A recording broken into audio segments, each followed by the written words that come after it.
the scent of crushed lavender and damp wool. That's what Clara remembered most about the day her husband gave her bed to another woman. There was no screaming match in the grand hall, no shattered porcelain, just the quiet thud of her trunk hitting the hallway floorboards, and the Duke's valet avoiding her eyes. When a man strips you of your dignity, you don't fight for a ruined mattress. You walk out, and you let the cold swallow you whole. It happened on a Tuesday. The estate was locked in the gray, suffocating grip of late November. Clara stood in the doorway of the master suite, her hands folded over the heavy brocade of her skirt. Her knuckles were white. 2 footmen, Thomas and an under-butler, whose name she could never recall, were hauling her cedar chest out into the corridor. They kept their heads bowed.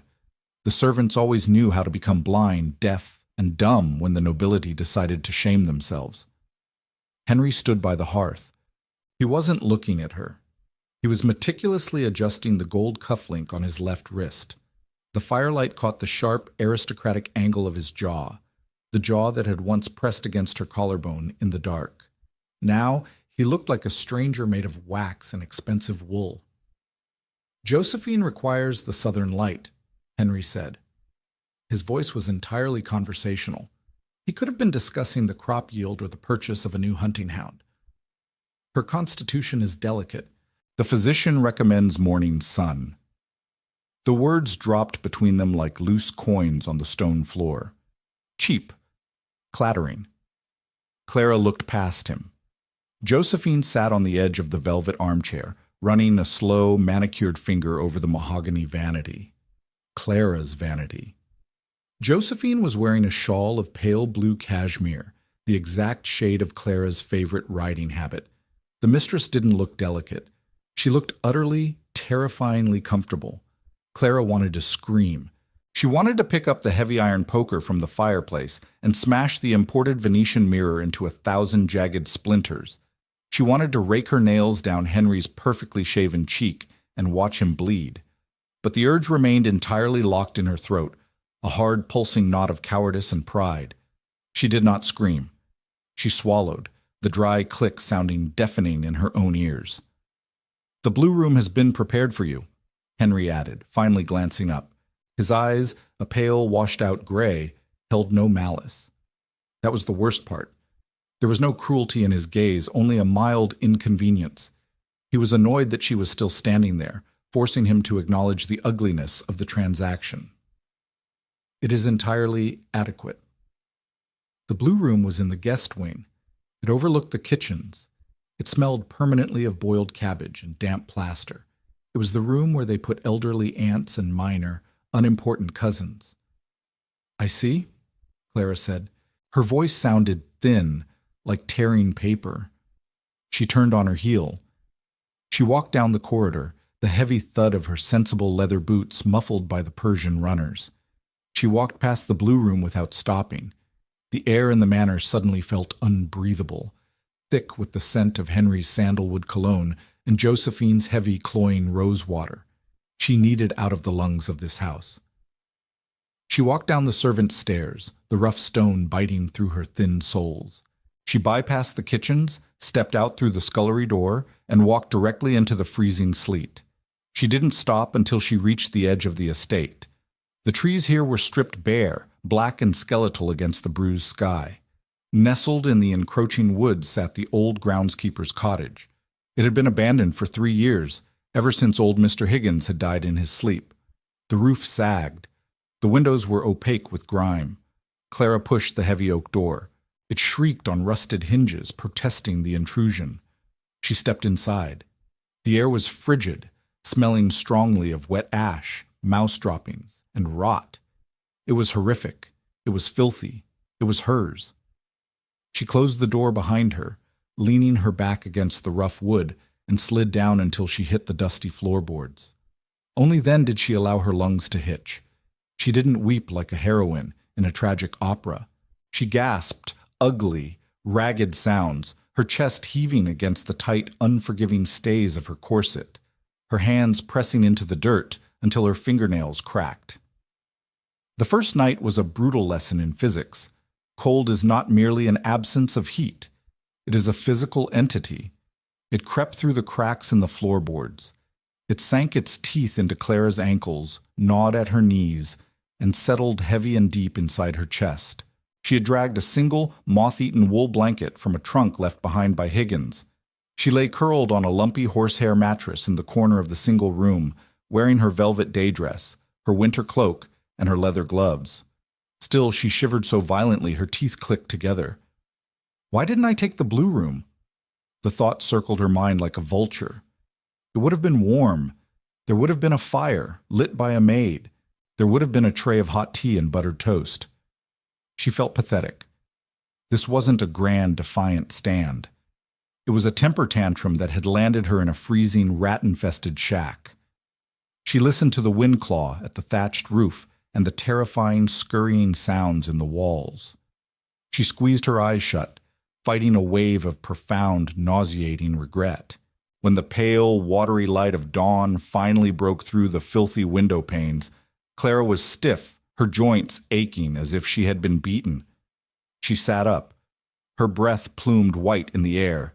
She needed a fire. She walked over to the stone hearth. It was choked with old, damp ashes and the skeletal remains of a dead starling. She stared at it. She had never lit a fire in her 24 years of life. She had rung a bell, and a fire had appeared. Clara knelt in the dirt. She found a rusted iron bucket and began scooping out the vile, wet ash with her bare, gloveless hands. The soot caked under her nails, black and greasy. She found a few dry logs stacked in the corner, covered in cobwebs. She carried them over, the rough bark scraping against the delicate skin of her inner arm, leaving angry red welts. She found a tin box of sulfur matches on the mantelpiece. They were damp. She struck one. It crumbled. She struck a second. It hissed, smoked, and died.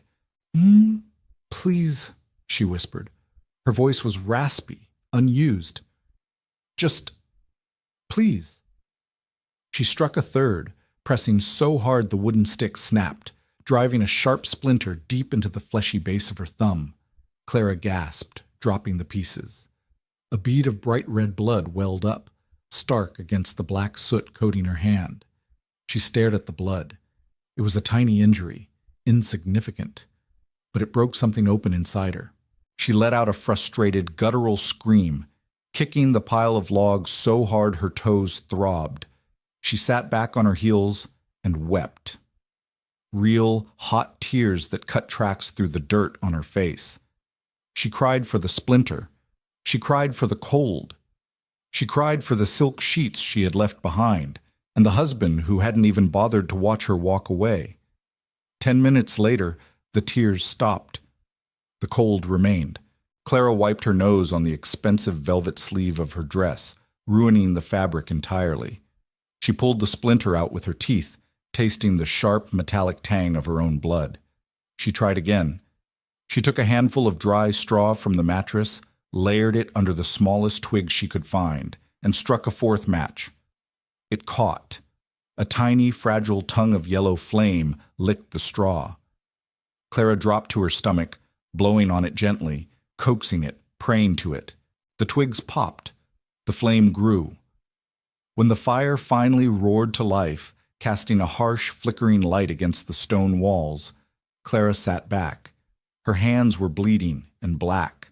Her dress was ruined.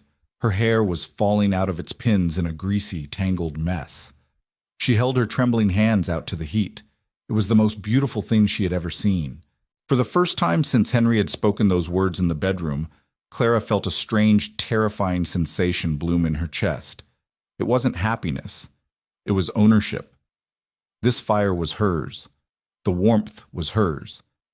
She stood up, walked to the corner, and began to aggressively unhook the tight, restrictive corset beneath her dress.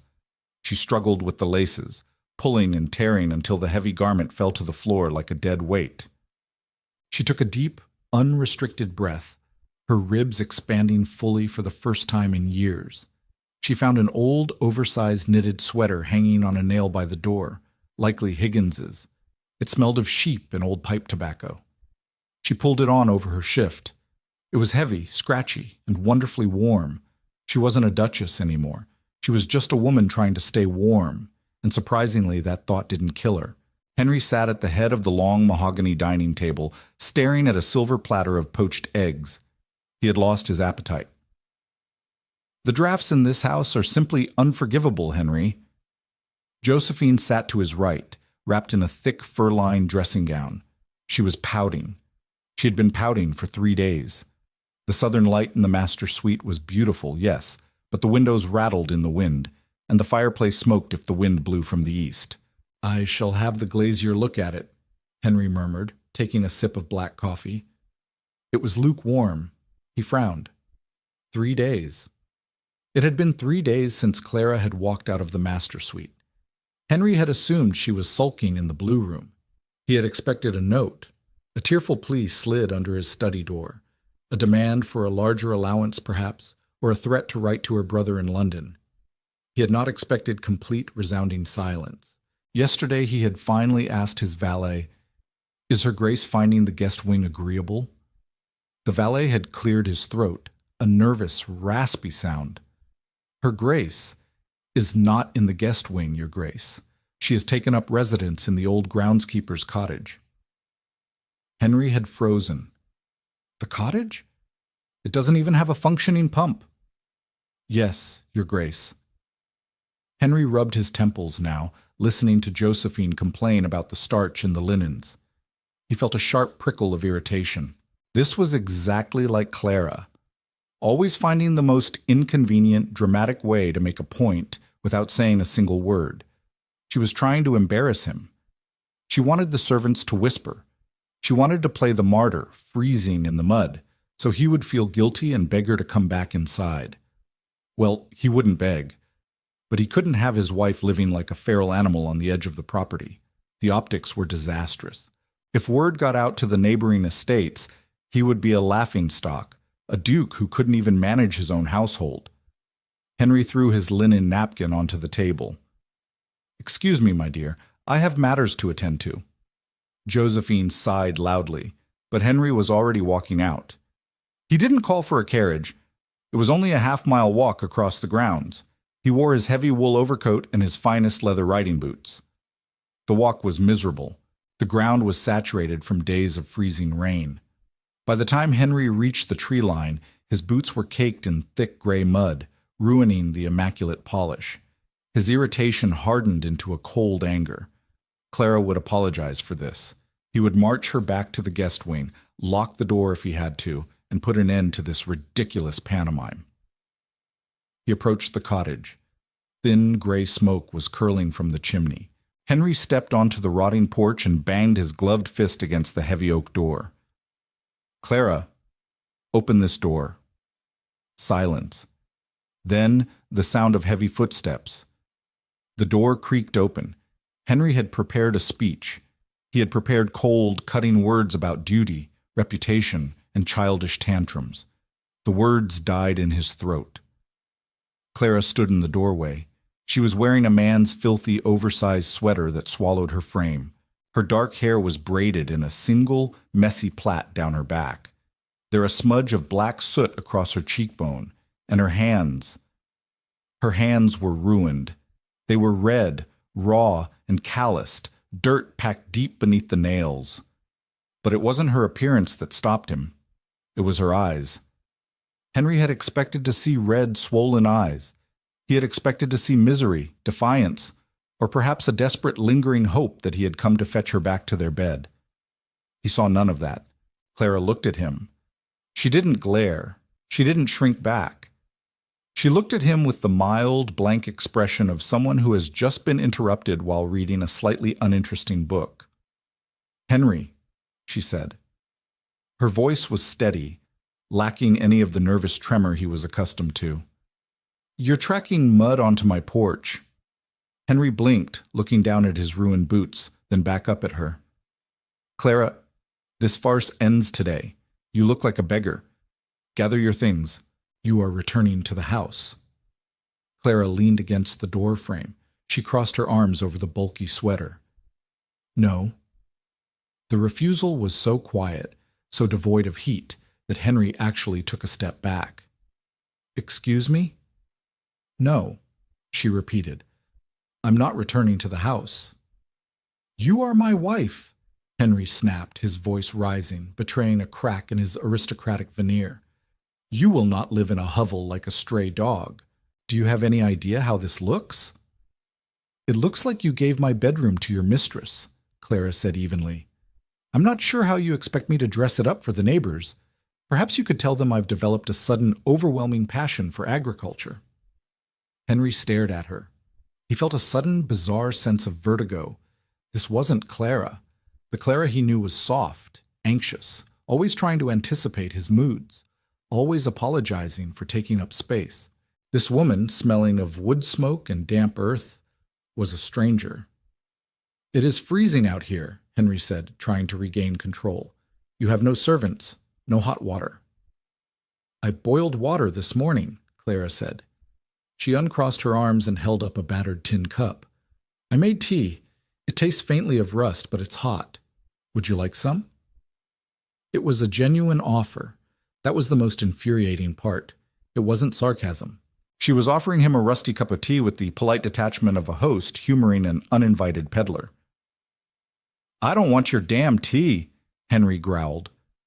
Suit yourself, Clara said. She took a sip from the cup. If there's nothing else, Henry, I have potatoes to peel. Good day. Before he could formulate a response, she stepped back and shut the heavy oak door in his face. The latch clicked into place. Henry stood on the rotting porch, the freezing wind whipping at his heavy coat. He stared at the closed door, his mind entirely blank. He had come here to command his wife. Instead, he felt an uncomfortable, icy sensation settling in the pit of his stomach, a terrifying realization that he had walked into a room expecting to find a caged bird, and found that the cage was empty and the bird had grown teeth. The potatoes were ancient. They lay at the bottom of a burlap sack Clara had dragged from the cottage's root cellar, sporting pale, ghostly sprouts that looked like desperate, grasping fingers. Clara sat on her overturned cedar chest, holding a dull, rusted paring knife she had found wedged in a floorboard. The skin of the potato was leathery, caked with dry earth. It resisted the blade. She had to use a brutal, awkward sawing motion, the rusted metal catching and slipping, threatening to slice into her already battered thumb. When the skin finally gave way, the flesh underneath was gray and mealy. She dropped the peeled chunks into a heavy iron pot filled with snowmelt, staring at the murky water. She was incredibly, violently hungry, the kind of hunger that made her vision swim with tiny black dots when she stood up too fast. It had been 4 days since she'd eaten anything but the hard, stale heel of a loaf of bread left in Higgins's pantry. She hung the pot over the fire she had spent an hour coaxing to life. The smoke stung her eyes, making them water copiously, leaving pale tracks down her soot-stained cheeks. She needed real food. She needed dry wood. The brittle twigs and rotted floorboards she had been burning wouldn't last the week, and the temperature was dropping. The wind howled down the chimney, blowing a cloud of gray ash into the room. A sharp, heavy knock on the door made her jump. Clara froze, her hand instinctively moving to the hilt of the dull paring knife. Henry again? To drag her back by her hair? The knock came again, louder. Higgins? You dead in there, old man. I've got your winter peat. The voice was gruff, thick with a West Country burr. Not Henry. Clara stood, wiping her hands on her ruined skirt, and pulled open the heavy door. A man stood on the porch, a massive sack slung over one broad shoulder. He was weathered, his face lined deeply by sun and wind, a thick woolen cap pulled down over his ears. He stared at Clara. His eyes dropped to the oversized, filthy sweater, the matted braid, the soot on her face, and finally, the dull knife gripped tightly in her hand.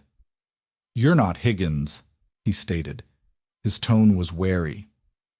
Mr. Higgins passed away 3 years ago, Clara said. Her voice cracked. She cleared her throat. The man lowered the sack of peat to the porch with a heavy thud. He frowned, looking past her into the dim, smoky interior of the cottage, then back to her face. Recognition dawned slowly, followed by a sharp, unfiltered shock. "Your Grace?" he asked, taking a quick, stumbling step backward. He pulled the woolen cap from his head, exposing a bald, deeply tanned scalp.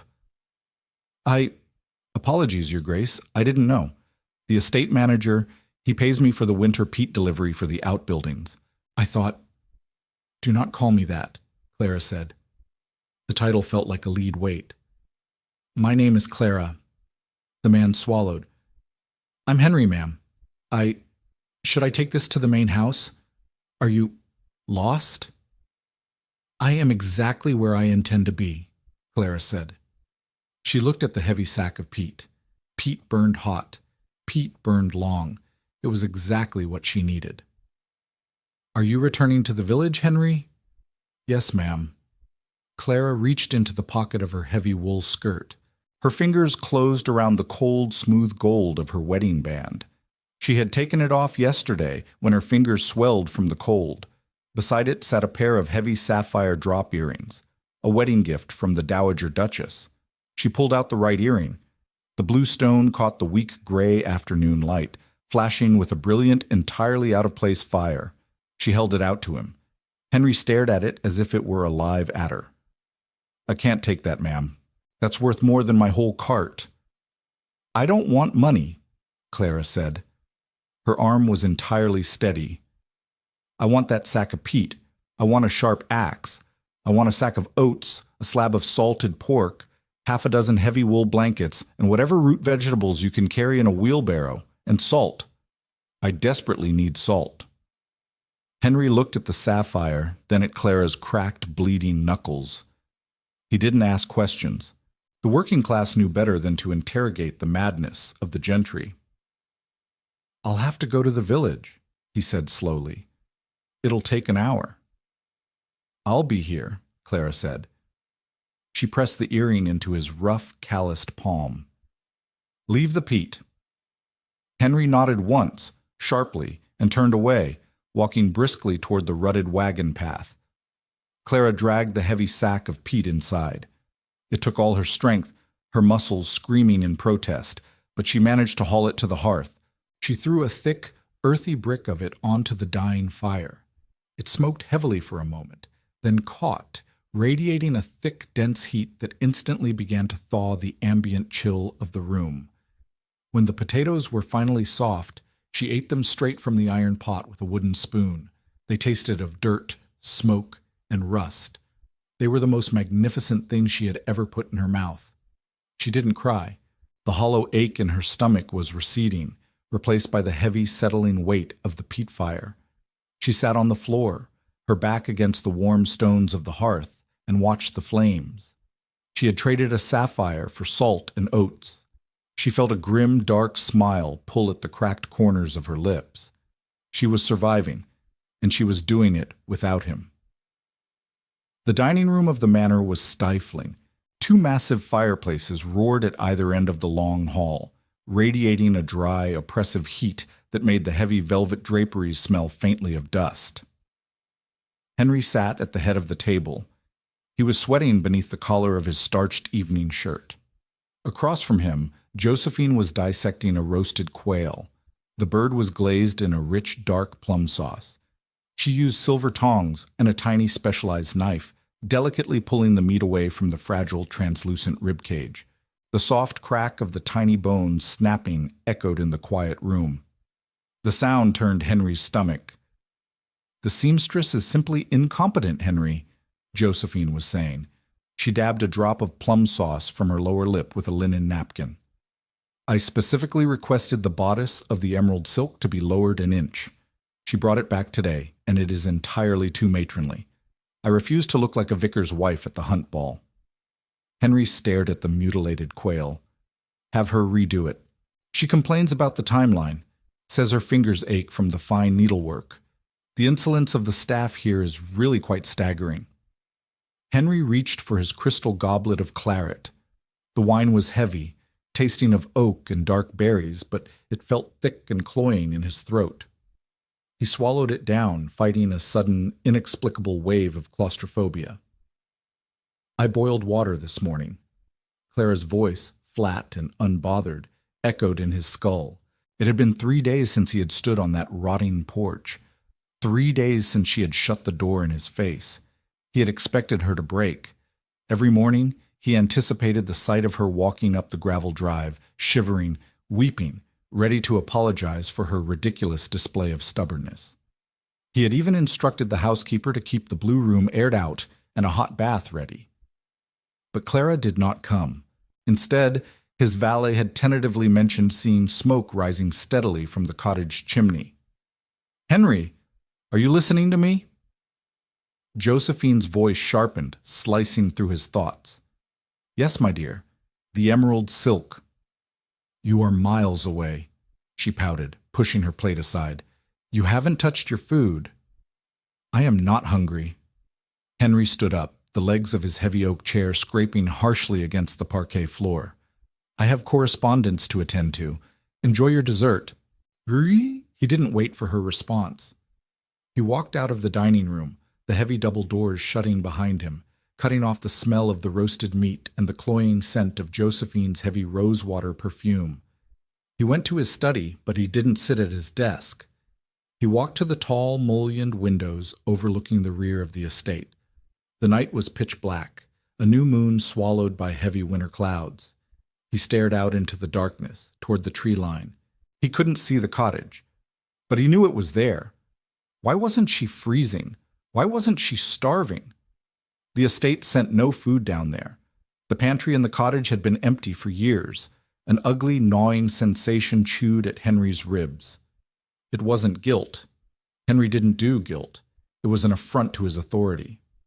Clara's continued existence in that hovel was a public declaration of his irrelevance.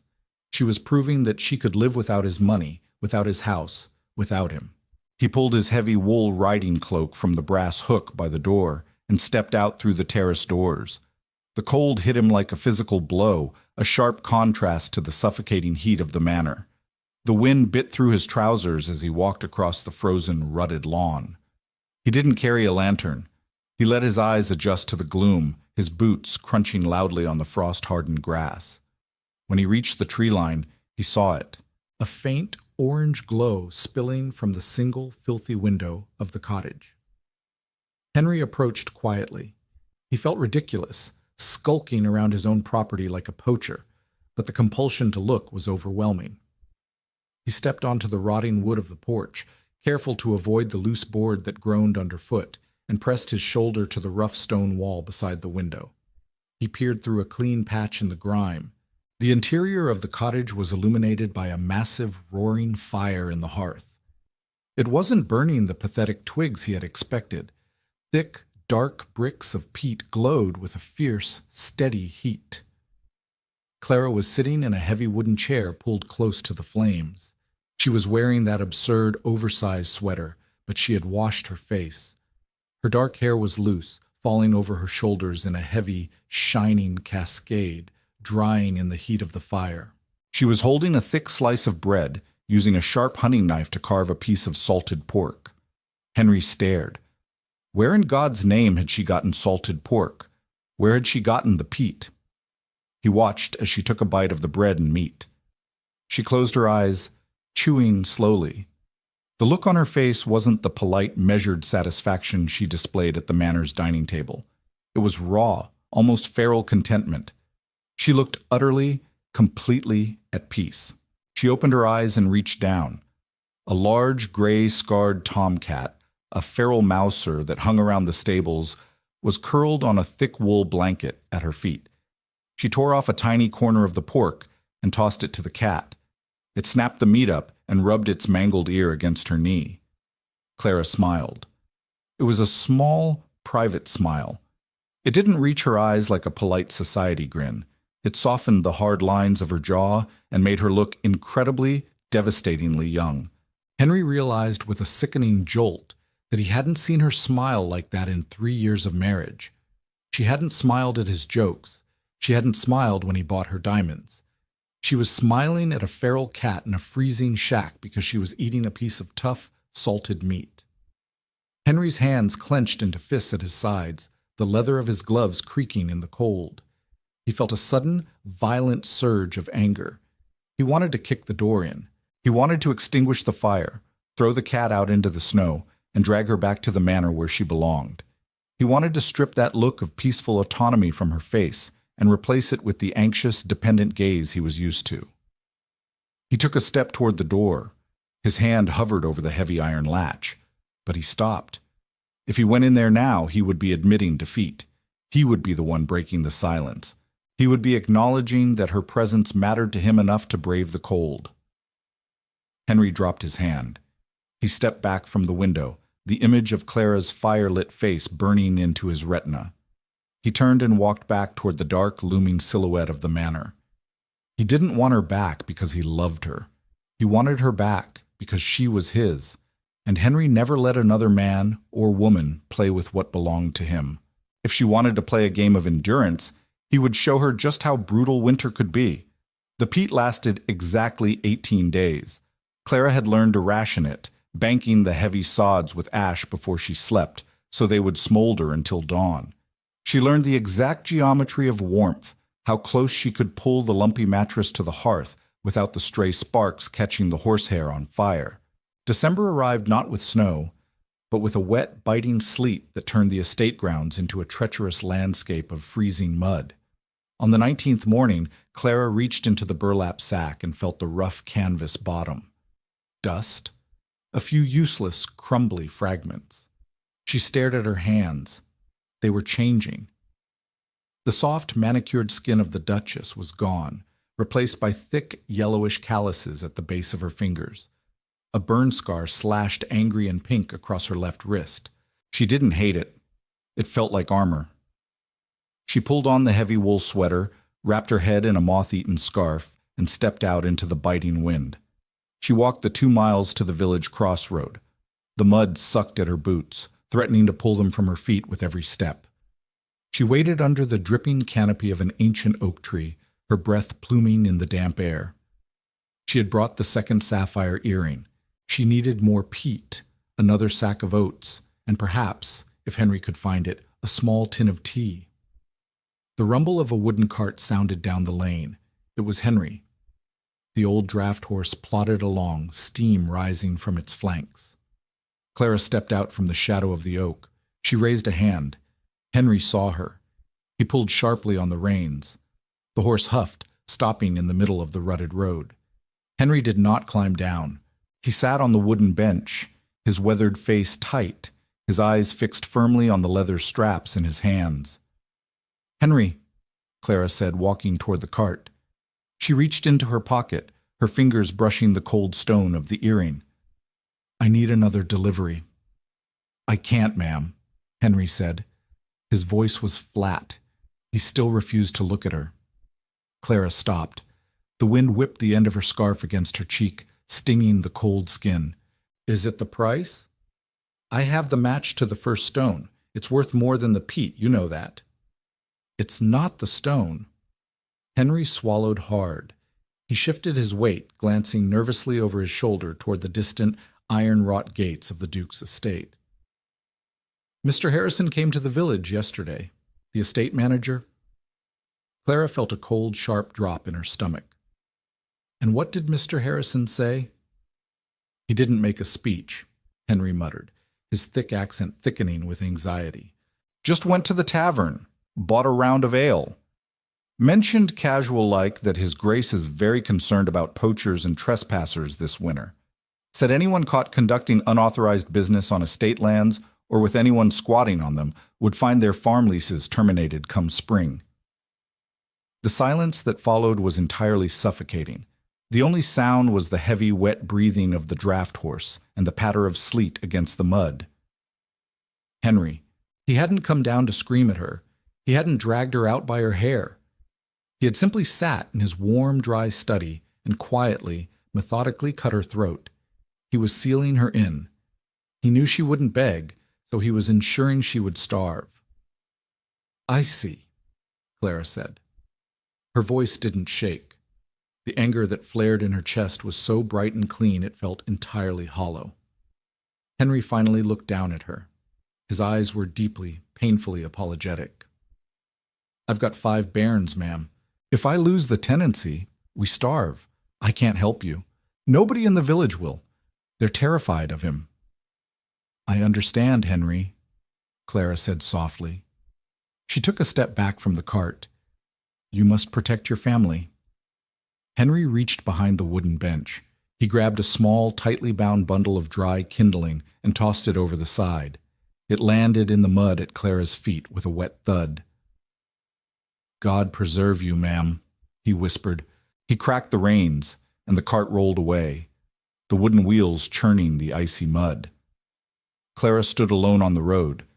She looked down at the bundle of kindling. It was a gesture of pity. She hated it.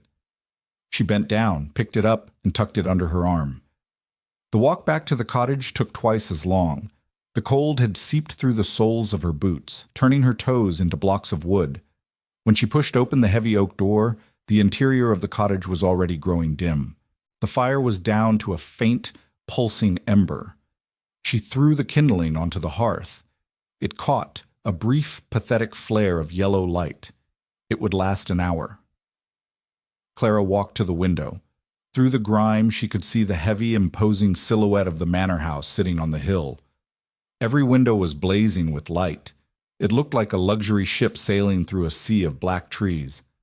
He was up there, probably sitting by the fire, drinking claret, waiting for the inevitable moment when the cold broke her. He wanted to see her crawl. He wanted her to drag herself up those grand stone steps, shivering and defeated, acknowledging that she was nothing without his permission to exist. "You arrogant, pathetic man," she whispered to the glass. She turned away. She grabbed the rusted hatchet she had found in the root cellar. It was dull, the handle splintered and slick with grease. She walked back out the door, into the fading light and the freezing sleet. She marched toward the thickest part of the woods. She found a fallen elm tree, its thick branches dead and gray. She raised the hatchet and brought it down. The wood was iron hard. The impact jarred her arms, sending a sharp, agonizing shock up to her shoulders. The blade barely made a dent. Clara adjusted her grip. She raised the hatchet again. She swung. She swung until her lungs burned. She swung until the blisters on her palms tore open, staining the wooden handle with fresh, bright blood. She didn't stop. She channeled every ounce of her humiliation, every memory of Josephine sitting at her vanity, every smirk of the servants, into the rusted blade. She would not crawl. If she died in this mud, she would do it standing. The snow began falling on a Tuesday. It did not stop for 3 days. It wasn't a gentle, picturesque flurry. It was a violent, blinding blizzard that buried the fences and turned the woods into a suffocating white prison.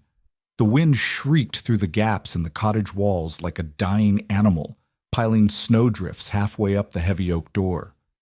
Inside, Clara was losing the war. She lay on the horsehair mattress, buried beneath every blanket, coat, and scrap of fabric she possessed.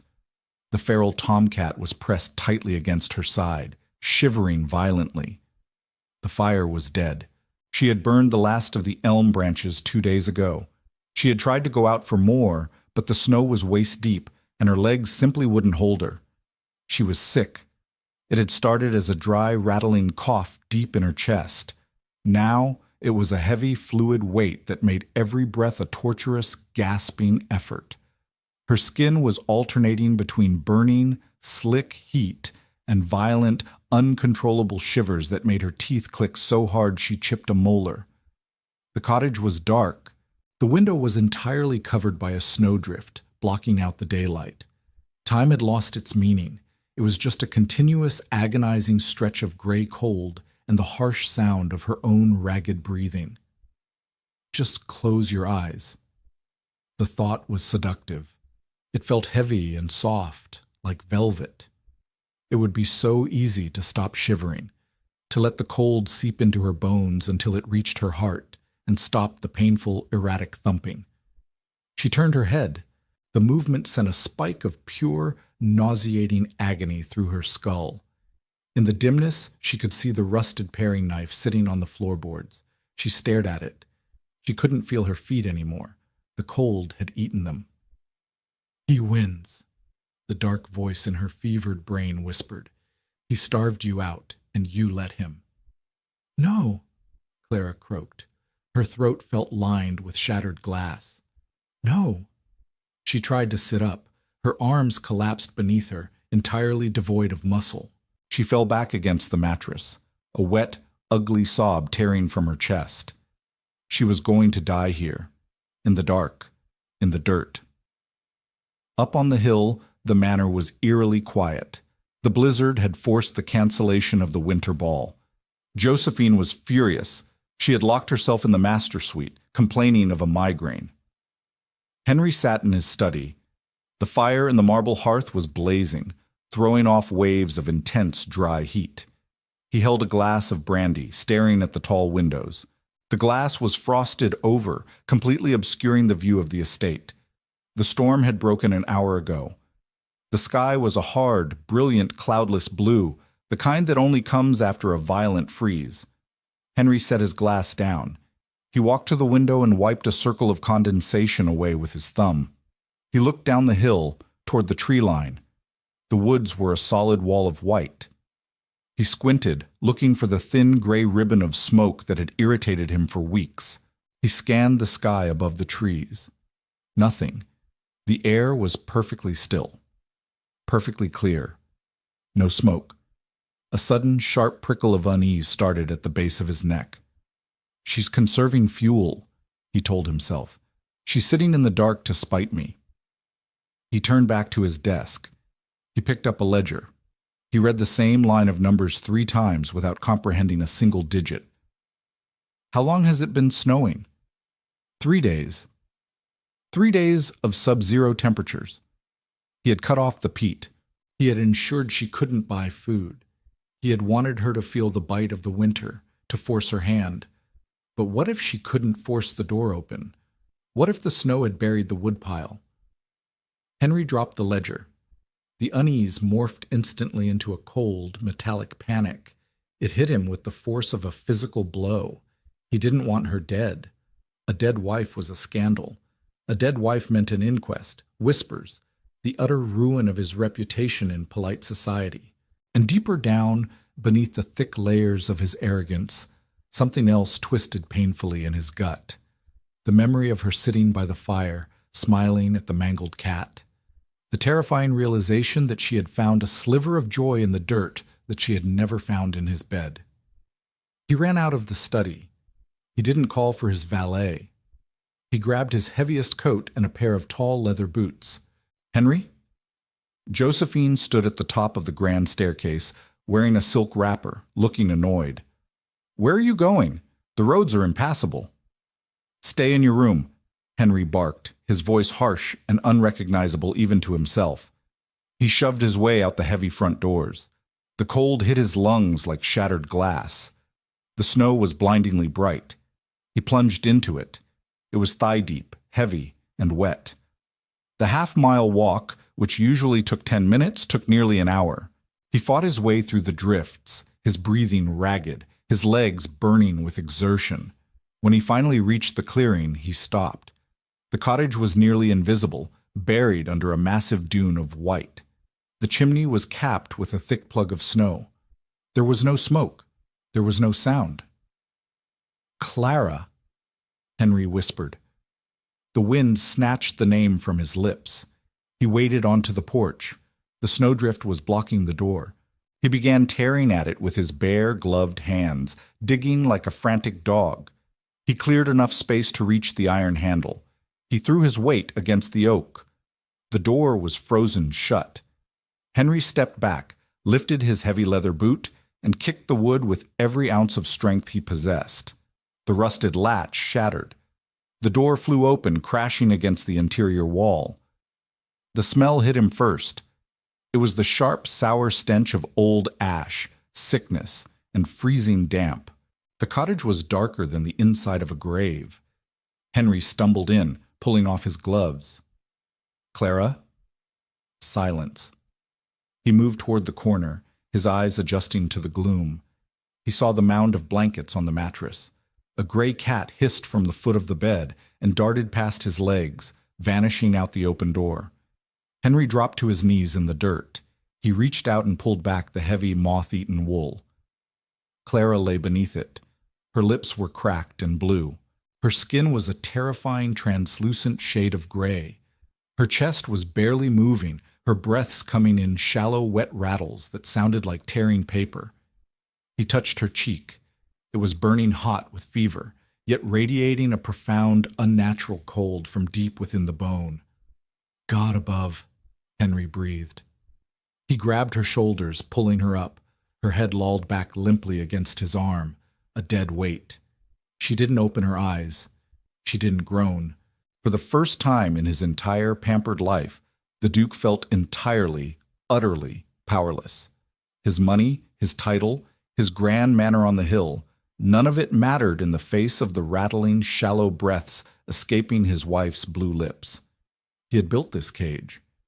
He had locked the door, and he was watching her die inside it. Henry did not remember the walk back to the manor. Later, the servants would whisper about the terrifying sight of the Duke materializing from the blinding white squall, his coat frozen solid, carrying a lifeless bundle of filthy, soot-stained wool against his chest. He kicked the heavy mahogany front doors until the footmen rushed to unlatch them. The heat of the grand foyer hit Henry like a physical assault. The sudden warmth made his frozen skin burn with excruciating, prickling agony. But he didn't stop. He marched past the pale, gaping footmen, his ruined boots leaving thick black puddles of melting snow and mud on the imported marble. "Mrs. Hughes!" Henry roared. His voice was raw, stripped of its usual aristocratic polish. "Fetch the physician! Send a rider to the village immediately. Boil water. Bring every heavy blanket in this house to the master suite." The housekeeper, a formidable woman who had never run a day in her life, took one look at the gray, limp hand dangling from the bundle in the Duke's arms and sprinted toward the kitchen stairs. Henry took the grand staircase 2 steps at a time. His lungs burned. Clara was impossibly light, as if the cold had hollowed out her bones, leaving only dry husks and dirty fabric. She smelled of wet ash, copper, and the sharp, sour tang of near death. He reached the landing. The double doors to the master suite were closed. He kicked them open. Josephine was sitting at the vanity, a maid carefully pinning a silk ribbon into her blonde hair. The sudden crash made her shriek, dropping a silver hand mirror. It shattered on the floorboards, a bright, ugly sound. "Henry!" Josephine gasped, spinning around.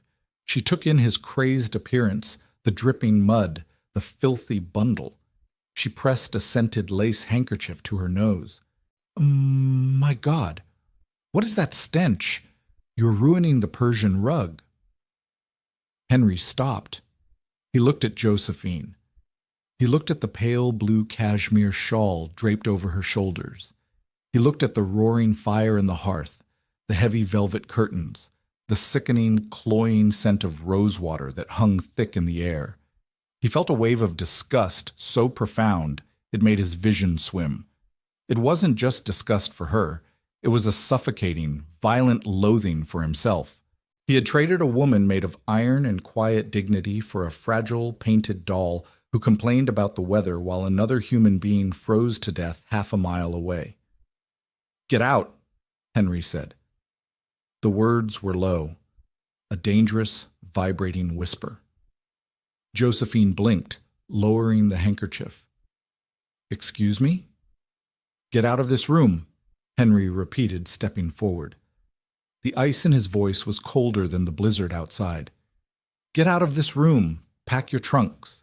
I want you out of my house before the snow clears." "Henry, you are hysterical."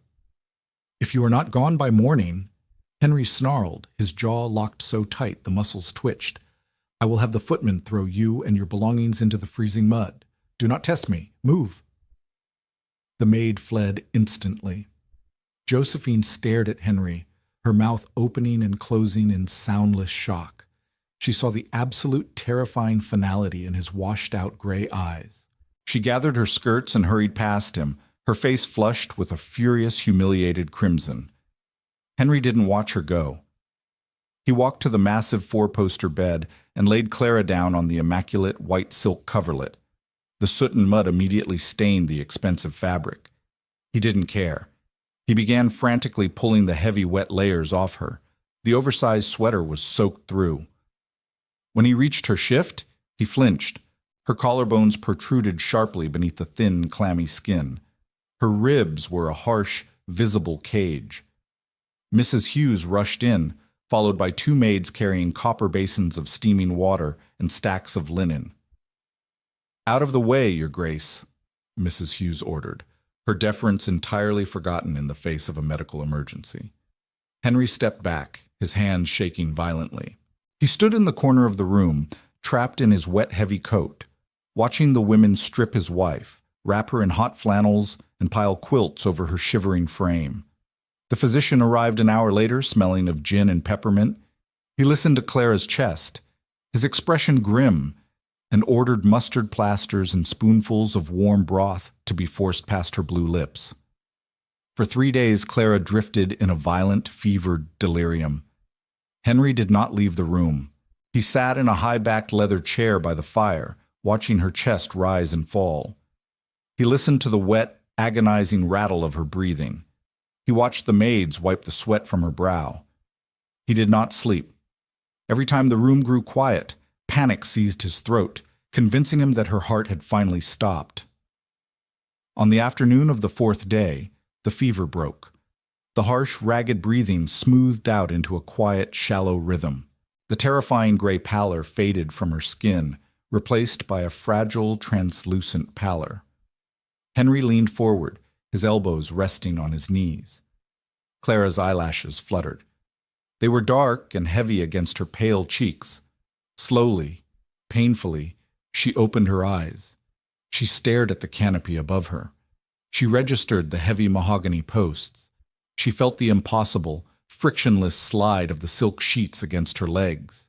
She smelled the lingering phantom scent of rosewater and the sharp medicinal bite of mustard and camphor. She turned her head. Henry was sitting by the fire, looking like a corpse himself. His clothes were rumpled, his jaw dark with days of stubble, his eyes red-rimmed and hollow. He stood up quickly, his chair scraping loudly against the floor. "Clara," his voice was hoarse, cracking on the syllables. He moved to the edge of the bed. "You—" The fever broke. The physician says the worst is over. He reached out, his hand trembling, wanting to touch her forehead. Clara did not flinch. She did not pull away. She simply looked at his approaching hand with a flat, entirely dead expression. Henry's hand stopped inches from her skin. He let it drop to his side. "Where is she?" Clara asked. Her voice was a ruined rasp, dry as crushed autumn leaves. "She's gone," Henry said quickly, desperate to offer this concession. "She was sent back to London 3 days ago. She will never set foot on this estate again. I swear it to you." Clara looked back up at the canopy. She didn't look relieved. She looked unspeakably tired. "I was warm," she whispered, a tear leaking from the corner of her eye, tracking a hot path into her hairline. "The peat was burning. I had oats. Why did you bring me back here?" Henry felt the breath knocked out of him, as if he had taken a heavy blow to the ribs. He had expected anger. He had expected tears. He had, even in his most delusional moments, expected a shred of twisted gratitude. He had not expected her to mourn the freezing, rat-infested shack. "You were dying," Henry said softly. "You would not have survived the night." "It was mine," Clara said, closing her eyes. The tear left a wet streak on the pillow. "It was the only thing that was mine, and you couldn't even let me have that." Recovery was a slow, humiliating process. For a week, Clara could not walk without her knees buckling. She was forced to rely on the maids to bathe her, to dress her, to feed her thin spoonfuls of beef bouillon. Henry visited every afternoon. He stood by the window, hands clasped behind his back, offering awkward, stilted updates about the estate. The snow was melting. The stables needed repair. Henry the peat carter had been given a sudden, anonymous bonus to his winter wages. Clara listened in silence. She answered in single syllables. She refused to look at him for more than a passing second. By the 3rd week of January, Clara was finally strong enough to leave the bed. She sat by the fire in a heavy velvet day dress, reading a book of poetry she wasn't absorbing. Her face had lost its round, soft edges. The cheekbones were sharp, casting hard shadows. The yellowish calluses on her hands remained, a permanent texture against the smooth pages of the book. A sharp knock sounded on the door. Henry entered. He was dressed meticulously, clean-shaven, his aristocratic armor firmly back in place. But the arrogance was brittle now. It cracked around the edges of his eyes. "You are looking well," Henry said, taking a seat in the chair opposite hers. "I am surviving," Clara replied, not looking up from her book. Henry pressed his lips together. "I have drafted a new household budget. I have doubled your personal allowance. I have also instructed Mrs. Hughes that you are to have final approval over all domestic staffing and menus." He was offering her the keys to the kingdom. He was trying to buy his way out of the suffocating silent guilt that choked him every time he looked at her scarred hands. Clara slowly closed the book. She placed it carefully on the small table beside her. She finally looked at him. Her gaze was not angry. It was terrifyingly clinical. "Do you think this is a negotiation, Henry?" she asked quietly.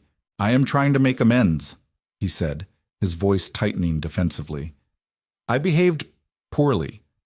I made a grave error in judgment. I am rectifying it. You are the Duchess. This is your house." "You locked me out in the snow," Clara stated. It wasn't an accusation. It was a recitation of a historical fact. "You sent Mr. Harrison to threaten the village so they would let me starve. You wanted to break me. You only dragged me out of that cottage because a dead wife is a social inconvenience you couldn't afford." "That is not entirely true," Henry snapped, leaning forward. I was out of my mind with worry when the smoke stopped. You must believe me." "I don't care what you were," Clara said. Her voice remained entirely flat. "I don't care about your worry. I don't care about your guilt. And I certainly do not care about your money." She stood up. She walked to the window, looking out over the thawing, muddy grounds. The cottage was invisible from here, hidden by the curve of the hill. "We are bound by the church and the law," Clara said, her back to him. "I cannot divorce you. You cannot discard me without ruining yourself. We are chained together, Henry." She turned around to face him. The southern light caught the sharp angle of her jaw, highlighting the hollows of her cheeks. She looked like a queen forged in a furnace. "But I will never share a bed with you again," she said clearly. "I will never attend a social function on your arm unless it is absolutely necessary for the preservation of the estate's standing. I will take my meals in my private sitting room. You will not enter my chambers without my explicit invitation, which I assure you will never come." Henry stared at her. His chest felt incredibly tight, as if the oxygen had been sucked from the room. "You are my wife. You are condemning us both to a ghost marriage." "You condemned us the day you brought Josephine into this house," Clara replied instantly. "I am simply setting the terms of the aftermath." "And what if I refuse?" Henry asked, a flash of his old commanding temper flaring in his eyes. "What if I demand you fulfill your duties?" Clara smiled. It was a cold, sharp thing that didn't touch her eyes. It was the same smile he had seen through the filthy window of the cottage when she fed the feral cat. "You can demand whatever you like, Henry, but you know exactly what I am capable of surviving. You know I will walk out that door into the mud and freeze to death before I let you control me again." She tilted her head, her gaze pinning him to the chair. "You no longer have any leverage. I'm not afraid of the cold. I'm not afraid of pain. I'm certainly not afraid of you." Henry looked into her eyes and saw the absolute truth. The soft, anxious woman he had married was dead, buried under the ash and the snow. The woman standing before him was unbreakable. He had won the battle of wills. He had brought her back to the manor, but he had lost the war entirely. He was a master of a grand, empty house, tethered to a woman who looked at him as nothing more than a mild, unfortunate draft in the hallway. Henry slowly stood up. He felt ancient, the heavy weight of the rest of his life pressed down on his shoulders. "As you wish, Clara," he whispered. He turned and walked toward the heavy double doors. He stepped out into the grand, echoing corridor and pulled the doors shut behind him. The heavy latch clicked into place, echoing loudly in the quiet hall. It sounded exactly like a lock turning on a cage. But this time, Henry realized with a sickening, hollow certainty, he was the one trapped on the outside. Clara didn't win back her husband's heart. She won her absolute freedom inside his own house. She proved that the most terrifying power a person can hold is the refusal to be broken by fear. Would you have stayed in the manor under those icy terms, or would you have rebuilt the cottage and never looked back? If Clara's cold, calculated revenge gave you chills, hit that like button right now. Share this story with someone who needs a reminder of their own strength, and make sure you subscribe to the channel so you never miss our next historical drama. Drop a comment below. Who really won this war? Let's debate.